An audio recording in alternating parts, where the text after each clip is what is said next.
యెహోషువ చాలా భయపడుతున్నాడు. ఎందుకు? మోషే మరణించాడు. యెహోషువకి దేవుడు పగ్గాలు ఇచ్చాడు. ఏ విధమైన ఎక్స్పీరియన్స్ లేదు. యుద్ధం చేయాల్సిన వాళ్ళు చాలా బలవంతులు, చాలా క్రూరులు, చాలా శక్తివంతులు. యుద్ధం చేసి గెలవాలంటే అది ఎంత అసాధ్యమైన పని. యెహోషువ ఏం చేస్తున్నావు అని చెప్పాను అనమాట. నిబ్బరం కలిగి ధైర్యంగా ఉండు, జడియకము, భయపడకము, నా యొక్క ధర్మశాస్త్రాన్ని చదువు. మోషే రాసిన ఆదికాండము, నిర్గమకాండము, సంఖ్యాకాండము, లేవీకాండము, ద్వితీయోపదేశకాండము, 5 కాండాలు ఉన్నాయి కదా, అప్పుడు అవి చదువుకో చాలు. అడుగుతున్నాడు, భయపడుతున్నాడు, దేవుని వైపు చూస్తున్నాడు. దేవ నేను ఎలా యుద్ధం చేయాలంటున్నాడు. దేవుడు మాట్లాడతలేదు. మోషే మరణించాడు, సలహాలు ఇవ్వడానికి ఎవరు లేరు. మోషే ఒక్కడే దేవునితో మాట్లాడగలడు. ఈయనకి మాట్లాడే అనుభవం లేదు. యెహోషువకి నాయకుడు అయిపోయాడు, సేవకుడు అయిపోయాడు, కాపరైపోయాడు. వీళ్ళందరినీ ఏం చేయాలి, నేనేమవ్వాలి, నా పిల్లలు ఏమవ్వాలని చెప్పి భయంతోన్నట్టు దేవుడు మాట్లాడతలే. అప్పుడు వచ్చాడు సడన్ గా, యెహోషువ దేని గురించి ఆలోచిస్తున్నావు, ఎందుకు భయపడుతున్నావు? 40 రోజులు కొండ మీద ఉంటే 40 రోజుల కింద నువ్వు ఉండి నేను నా స్వరాన్ని విన్నావు, నా శక్తిని చూసావు కదా, ఎందుకు భయపడుతున్నావు? ఎలా యుద్ధం చేయాలని చదువు అన్నాడు. ఆ ధర్మశాస్త్రం ధ్యానించినప్పుడు ఏమైందంటే, యెహోషువ గ్రంథం 5వ అధ్యాయం తీయండి. ఎరుకో ప్రాంతమున ఉన్నప్పుడు అతడు కనులెత్తి చూడగా దూసిన కత్తి చేత పట్టుకుని ఉన్న ఒకడు అతని ఎదుట నిలిచి ఉండెను. యెహోషువ కనులెత్తి చూడగా అంటే ఏంటి పరిస్థితి? యెహోషువ కన్నా హైట్ ఉన్నాడు, యెహోషువ కన్నా బలంగా ఉన్నాడు. నీవు మా పక్షమున ఉన్నవాడవా, మా విరోధుల పక్షమునుగా ఉన్నవాడవా? చదివినప్పటికి కూడా నా పక్షం నుంచి వచ్చే, ఎందుకంటే అతను కనానీయుడేమో అనుకుంటున్నాడు అనమాట. అంటే 12 అడుగుల కన్నా ఎక్కువ ఎత్తు ఉన్నాడు ఈయన. ఇక్కడి నుంచి వచ్చావా, నన్ను చంపడానికి మా పక్షంలో ఉన్నావా, వాళ్ళ పక్షంలో ఉన్నావా తెలుసుకుంటున్నాడు అనమాట. అర్థం కావట్లేదు. అతడు కాదు, యెహోవా సేనాధిపతిగా నేను వచ్చి ఉన్నానని. హల్లెలూయా. అప్పటి వరకు గొప్ప నాయకుడు, గొప్ప అద్భుతమైన శక్తి ఉన్నవాడు, కానీ కన్నులు తెరవబడలేదు. మోషేకి తెరవబడినట్లు యెహోషువకి. మనం ఎందుకు భయపడతామంటే, ఎందుకు చింతపడతామంటే, ఎందుకు వణికిపోతామంటే, ఎందుకు మనం మన పని అయిపోయింది అనుకుంటామంటే, కన్నులు తెరవబడినప్పుడు మాత్రమే మనం ఈ లోకానికి బానిస అయిపోతాం.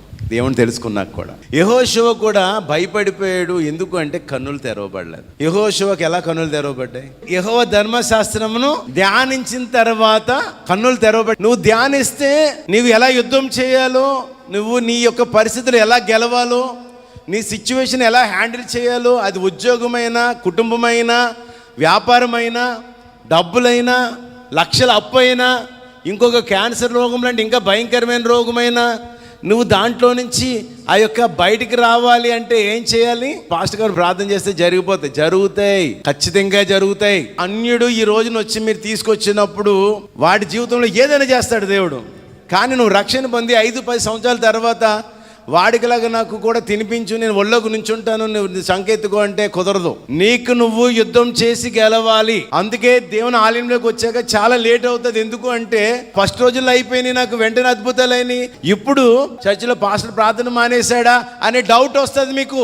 ఇప్పుడు నీ పాస్టర్ ప్రార్థన చేయడం కాదు, నీ పాస్టర్ కోసం, నీ సంఘం కోసం ప్రార్థన నువ్వు చేయాలి, నువ్వు ధ్యానించాలి. ఇప్పుడు కూడా పాస్టర్ గారు నా కోసం ఉపవాసం చేయండి, పాస్టర్ గారు ఇంకా నాకు పని అవ్వలేదండి, పాస్టర్ గారు అందుకే వేరే సంఘంలోకి వెళ్ళి అక్కడ అభిషేకం ఉంది అక్కడికి వెళ్తాను, ఇక్కడ కాదు అక్కడ ఉంది. చాలా మందికి ఈ విషయం తెలీదు. ఆ అయ్యగారి దగ్గరికి వెళ్తే చేయడితే అయిపోతుంది, ఈ అయ్యగారి దగ్గరికి వెళ్తే ప్రార్థన చేస్తే అయిపోద్ది. అయ్యగారు రమ్మంటే 7 రోజులు ఉపవాసం అంట, 7 రోజులు ఉపవాసం చేసాక బయటకు వచ్చాక చెయ్యేస్తాడట నా మీద. చేతుల్లో ఏం లేదు నాయన. కుమారి, నీ విశ్వాసమే నిన్ను స్వస్థపరిచింది.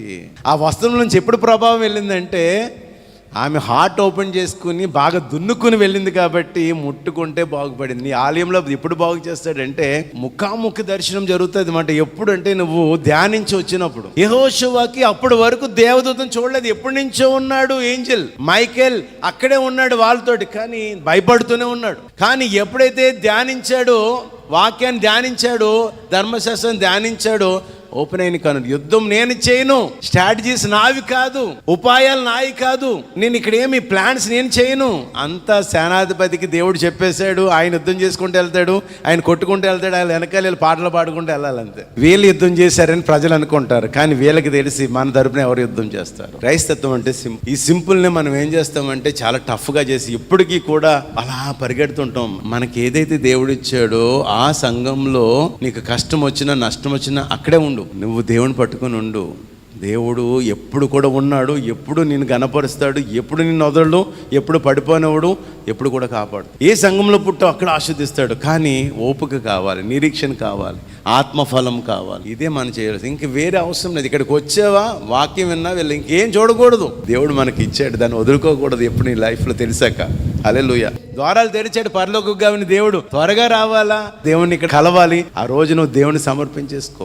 నువ్వు బర్త్డేకి వెళ్ళకపోయినా సండే ఎవరని చెప్పి నువ్వు రావాలి, నువ్వు రాకపోతే కుదరదు, మేము బాధపడతాం. అయినా వాళ్ళ పెళ్లి జరుగుతుంది. కానీ నీ ఆశీర్వాదం మాత్రం ఇంకొక రోజుకి వెయిట్ చేయదు. యాషవ కోసం మళ్ళీ ఆశీర్వాదం వెయిట్ చేయలే, తెలుసుకున్న తర్వాత బాధపడతాడంట.